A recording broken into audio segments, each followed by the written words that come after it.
Faith in God is a pretty big topic, so where should we start? Well, as Julie Andrews sings us, let's start at the very beginning, a very good place to start. Man, I don't remember that being so condescending. Anyway, Hebrews 11 verse 3 starts the listing of faith expressions with the creation of the world. It reads, "By faith we understand that the universe was formed at God's command, so that what is seen was not made out of what was visible." Now, I don't know if you're very familiar with the Bible and with the book of Genesis and how the Bible starts, but Genesis 1 describes how God spoke all that there is into being. Now, in a short YouTube video, we're not going to be able to consider Genesis 1 in sufficient depth. Instead, we're going to cover Genesis 1, 2, and 3, but just the bigger points. So Genesis 1 starts with God, and he says, "Let there be," and it was. "Let there be light, let there be heavens and earth, let there be plants and animals." Now, that is pretty extraordinary. I've never seen something like that happen. And I can't prove that the spoken word can bring anything from non-existence into existence. I remember growing up and hearing this Latin phrase, ex nihilo nihil fit, out of nothing, nothing comes. That sounds like my experience, and so I was a bit curious and asked my parents, how is there anything if we believe that there was nothing at the very beginning? And their answer was, God. Now that may sound just a bit like a deus ex machina. Eagles really do solve every problem we have. I know, right? But it shows us that God is outside of our ability to understand and is more powerful than we can imagine. Genesis 1 and 2 tell us a lot about God, who he is and what he's like. He's not only created everything, he also called it good. We also see that God was very purposeful in creating humanity.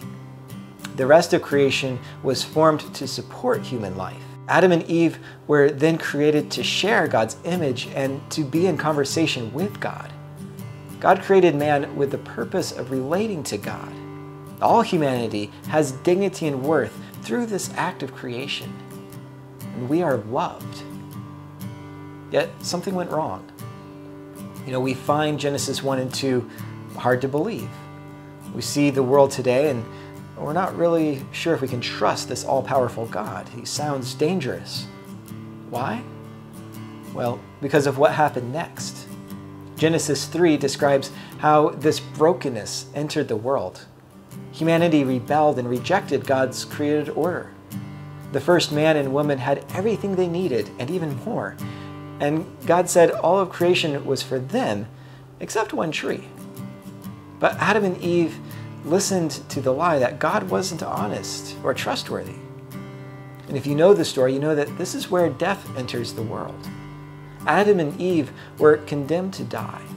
The world became hard to care for and to live in.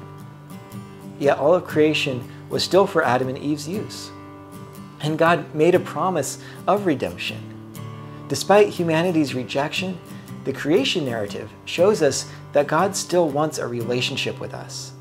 He promised in Genesis 3 to crush sin and death, to restore the relationship between God and man. For us today, most of this story has to be taken on faith. We weren't there to measure and observe how it all went down. But we do see the brokenness of the world around us, and we know the pain in our own lives. We also know the joy that relationships can, or at least should, bring. And Advent is a time to reflect on the longing that we feel, the longing for peace and healing. The expectation from creation is that God will continue to provide for our needs, especially this need for healing. So take time to read through Genesis 1 through 3 and consider the character of God and his promises to humanity. Talk to God about the areas in your life that need to be made new, that need his healing.